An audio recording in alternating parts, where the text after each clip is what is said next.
আজি বোকাজান মহকুমা দেওপানীত গোলাঘাট শিক্ষণ মহাবিদ্যালয়ৰ ছাত্ৰ-ছাত্ৰীসকলে এক পৰীক্ষামূলক সংক্ৰান্তত তেওঁলোকে এক আৰ্থ-সামাজিক পৰিদৰ্শনৰ জৰিয়তে দেওপানী গাঁওখনৰ ঘৰসমূহ পৰিদৰ্শন কৰে। ইয়াৰ লগতে নিচাজাতীয় বস্তুৰ সেৱনে শৰীৰৰ লগতে এটা পৰিয়ালৰ যি ধৰণে ক্ষতি কৰে আৰু শৰীৰৰ যত্নৰ ওপৰত শিক্ষণ মহাবিদ্যালয়ৰ ছাত্ৰ-ছাত্ৰী তথা দেওপানী হাইস্কুল শিক্ষক পংকজ মহন্তৰ নেতৃত্বত দেওপানী আৰু চিলনীজানত দুখন বাটৰ নাট পৰিদৰ্শন কৰে আৰু সজাগতা ৰেলী কৰি তেওঁলোকে দেওপানী হাইস্কুল আৰু দেওপানী পুথিভঁৰালত গছ পুলি ৰোপণ কৰে। বোকাজানৰ পৰা সিদ্ধান্ত ঘিমেৰে ৰিপৰ্ট, কাৰ্বি আংলং টাইমছ।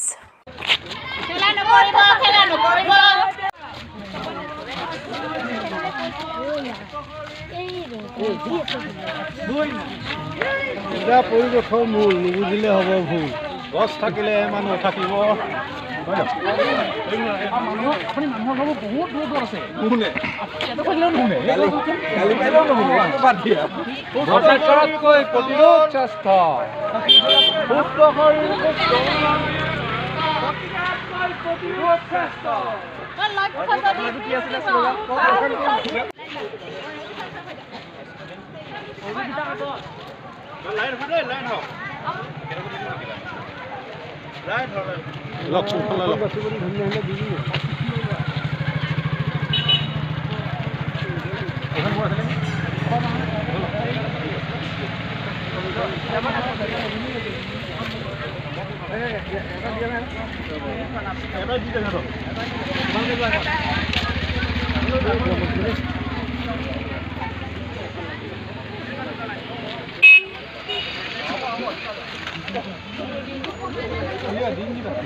বেছি সৰু হৈছে গাঁতটো কম হৈছে নেকি? নাই মানে ফটো উঠনি নাহিলে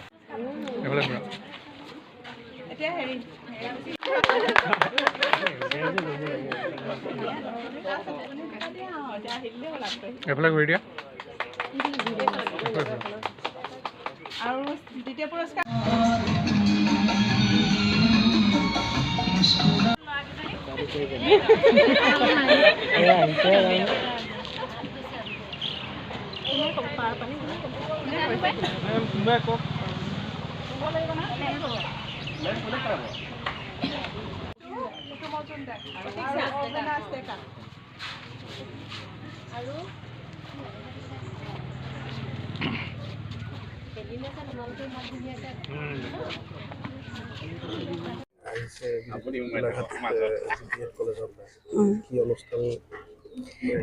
আমি একচুৱেলি গোলাঘাট শিক্ষণ মহাবিদ্যালয়ৰ পৰা আহিছোঁ। আমাৰ 4th ছেমিষ্টাৰ যিসকল ট্ৰেইনী তেওঁলোকৰ এখন চিলেবাছত এখন পেপাৰ আছে।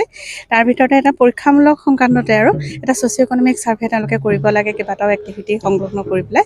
তাৰ লগতে আমি এইটো SCRT এখন দিছিলোঁ আমাক নচামুক্ত ভাৰত অভিযানৰ নামতো আমি কিবা এটা মানে প্ৰগ্ৰেম আমি কৰিব লাগে এনেকৈ। সেই সংক্ৰান্ততে আমি আহিছোঁ। আমাৰ ষ্টুডেণ্টখিনি ইয়াৰ পৰা ঘৰে ঘৰে গৈ পেলাই প্ৰত্যেকে ডাটা কালেক্ট কৰিলে অলপমান কুৱেশ্যনাৰী সহায়ত। তাৰপিছত তেওঁলোকে প্ৰচেছন কৰিব, বাটৰ নাট কৰিব। তেনেকৈ কৰি পেলাই আমি অকণমান আৰু সজাগতাৰ সৃষ্টি কৰিম।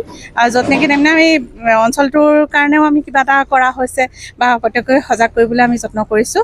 আৰু দ্বিতীয়তে তাৰমানে ভাবিছোঁ তেওঁলোকৰ পৰীক্ষা সংক্ৰান্ততো যিটো কাম তেওঁলোকক লৈ আহিছে সেই সংক্ৰান্তটো যাতে তেওঁলোকৰ ফুলফিল হয়। আৰু আমাৰ ষ্টুডেণ্ট 43 আছে। আমাৰ 43 ষ্টুডেণ্ট আছে। টিচাৰ আছে আমাৰ 11জন টিচাৰ আছে। 11জন টিচাৰৰ ভিতৰত মানে আমি আহিছোঁ আৰু গোটেইখিনি মিলি পেলাই দিনটো কাৰ্যসূচী লৈ পেলাই আমি ইয়াৰ কমিউনিটি হল স্কুলখনত আমি অলপমান গছপুলিও আমি ৰোপণ কৰিছোঁ।